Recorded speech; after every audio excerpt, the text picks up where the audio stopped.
Hi, writers. It's Megan Barnhart, and I'm going to be talking about writer's block today. So, if you want to get in on that conversation, I invite you to ask some questions or make some comments. And I definitely want to know where you get stuck because I'd love to give you some suggestions.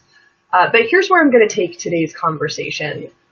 For me, there are two really distinct reasons for writer's block, and one has to do with what I know and the other has to do with what I feel.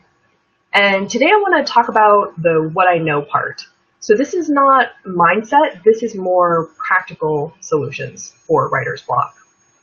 I'm curious too how you feel about writer's block and whether you experience it. I don't think all writers do, it's certainly not necessary. And I think some writers almost view it as a badge of honor. You really know you're a writer when you get writer's block. For me personally, writer's block isn't a helpful term for me to use. And the reason is that I make these two distinctions. I really feel there are two reasons why I get stuck writing, and they need entirely different approaches. So as I said, one has to do with how I'm feeling and the other one has to do with what I know. So the what I know really breaks down to I don't know the next step of my story. I get stuck because I really don't know where I'm going next. I've run out of known territory and the next thing is unknown. And sometimes that's because I'm not writing from an outline, but other times it's because I'm writing from an outline and I think I know where I'm going, but where I'm going is not well defined enough. So there are some great strategies that I use myself and that I use with my writing students to help them get more knowledge when they're stuck because they don't know what to do next. And my favorite is to stop writing and start talking. Tell your story to somebody or tell your story to yourself. In fact, the greatest thing is if you can tell your story to a recording device. So your phone or your iPod, or even voice typing if you have a good voice typing software. So imagine you're telling your story to a live audience, and give us the amount of detail you give when you tell a story out loud, right? It's not the same amount of detail you give when you are writing. Everything is condensed when you're telling a story out loud. And that can help move you past the scene that it's hard to write and show you where you're going. So I love that. If you're just stuck on where to next, stopping and telling your story can be really powerful. And then sometimes you get stuck, or I get stuck, I know, because I know where I'm going eventually, but I don't know what the steps look like in between. So maybe I've told my story and I know the big pieces, but in between where I am and where I want to get next, there is still undefined territory. And my favorite thing for that is actually to create a table. And I do this in a Google Doc. That's my favorite place to write. And I make a table and I put where I am now in a column all the way to the left. And then I put the details of the scene I'm going to get to in a column all the way to the right. And then I start filling in steps. How will I get from where I am to where I want to go? And as I work, it's really powerful for me to first just give myself a random number of columns in between. And this signals to me it's okay that I don't know where I'm going.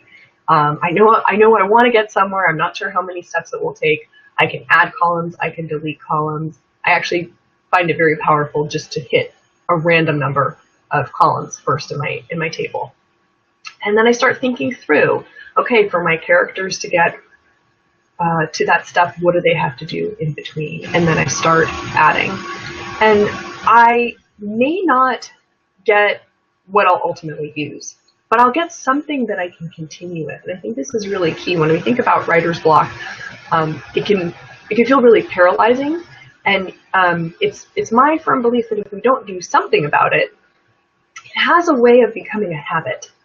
And I think we give up quicker and quicker if we just get in the habit of saying, well, I've got writer's block and there's nothing I can do about it. So I love having tools that let me keep writing. And what I write may not be what I keep, But again, I'm just building that habit of coming back. If you're just joining me, we're talking about writer's block, and if you've got questions or if you get writer's block, I'd love to hear where you get stuck and what you do about it. So I walked you through my tell technique, just stop and tell your story, and I walked you through the building the chain of events. There's one more activity that always moves me forward in writing when I get stuck, and that's free writing. And what's really powerful to do is to take yourself out of the really linear and analytical part of your brain that wants to get to the next stage in writing and tap into the more unconscious part of your thinking that just lets ideas arise and doesn't judge them. And you can free write on the next scene you want to write. Oh, I'm writing the climax and I'm really struggling with it. If you just make the switch and say, well, right now I'm free writing. I'm not drafting. I'm just free writing. You may find that opens up your thinking. But you can also head to a different place in your story. You can change spots when you're writing. And sometimes that change of scenery can do wonders for moving past a stuck place and just allow you to expand. And as with the chain writing, where I build those columns, when I free write, I don't always get something that I'm going to use in my story. But I very often get the nugget of what I want. I see the direction I want to move in. And most importantly of all, I continue to build the habit of moving past the block instead of just accepting the block. It's perfectly normal to get writer's block. There's nothing to be ashamed of. But I really believe in the power of asking, is there something I can do? Right? I may be blocked right now, but is there still something I can do? If you have a particular strategy for dealing with writer's block, I would love to hear it, and I'm sure the other writers in our group would love to hear it as well. So please do share. And also let me know in the comments what other topics you'd like me to tackle on Thursday evenings as I jump into the Ultimate Writing group to answer questions and to talk about the things that we all struggle with as writers. All right, I am looking forward to hearing your responses and how you all deal with writer's block, and I will catch you all later.